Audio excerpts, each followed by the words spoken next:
Next up, we're going to try solving some separable initial value problems.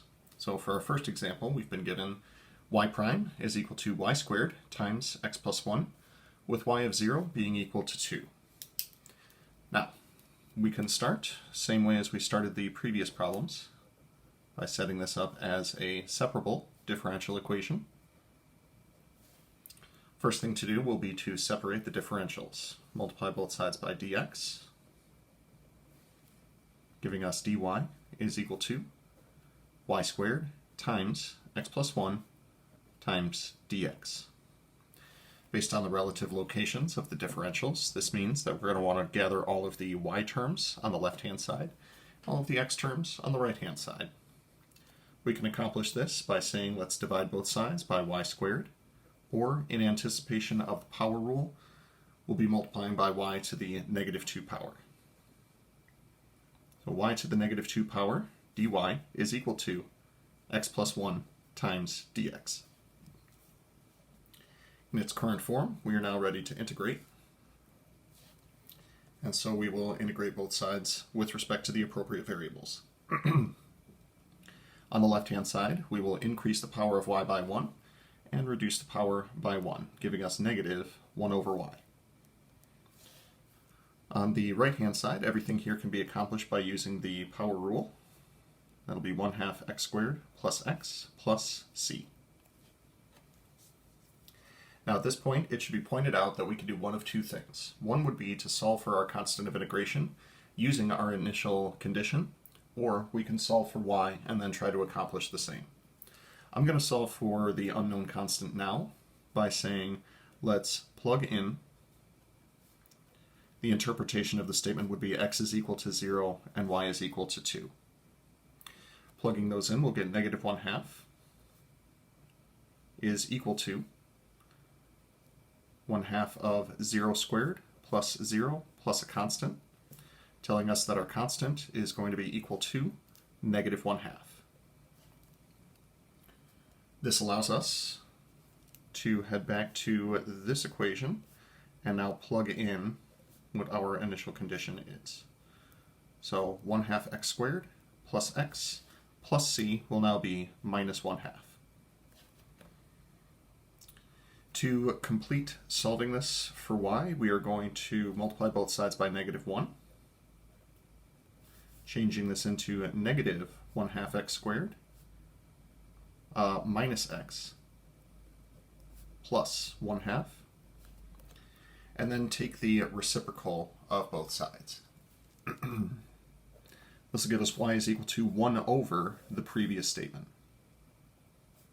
Negative 1/2 x squared minus x plus 1/2. Anybody who knows me knows that I do not enjoy seeing fractions inside of fractions, and so I'm going to multiply top and bottom by 2, clearing out the fractions we have inside of our fraction.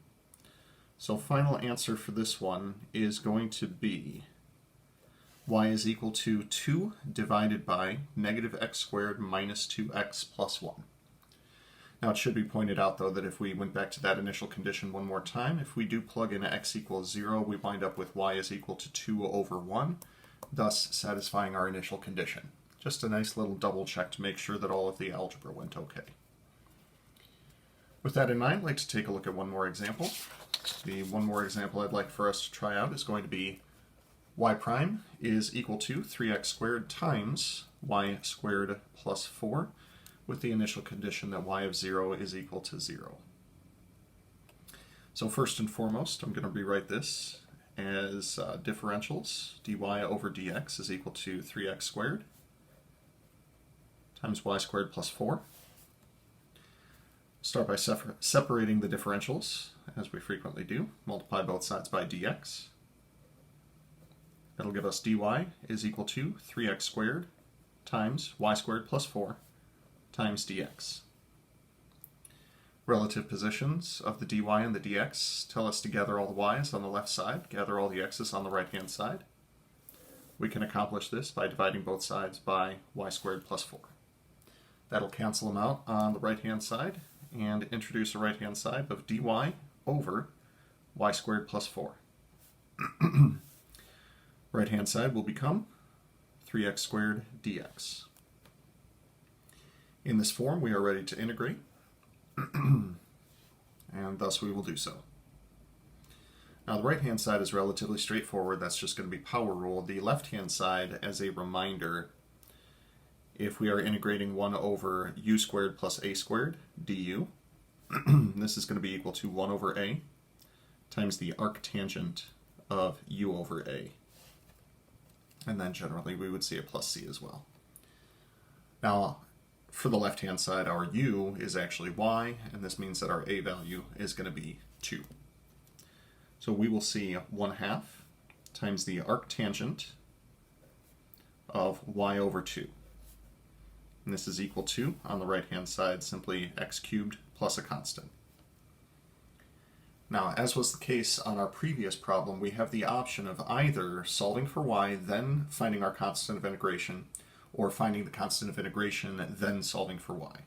I think I'd like to plug in the initial condition now. We'll say plug in x equals 0, y equals 0. And that would be the interpretation of y of 0 is equal to 0. So this will be 1/2 times the arctangent of 0 over 2 is equal to 0 cubed plus c. Good news is the left-hand side, the arctangent of 0 is simply going to be 0. 0 cubed is 0, and therefore we get c is equal to 0. Which, from an algebraic perspective, is going to be pretty darn nice. Excuse my heckin' language there. So 1/2 times the arctangent of y over 2. That's now equal to x cubed, and for the plus c, that'd be plus 0, so it's not necessary for us to do anything. It's going to be relatively straightforward algebra from here. Multiply both sides by 2 to peel back the layer of the 1/2 on the outside. 2x cubed. Apply a tangent to both sides to cancel out the arctangent. Okay, y over 2 is equal to the tangent of 2x cubed.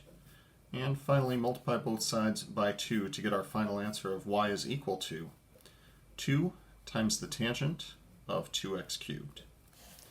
Once again, if you wanted to verify, plugging in x equals 0, we get y equals 2 times the tangent of 0, which is in fact 0. That'll be the solution of our initial value problem.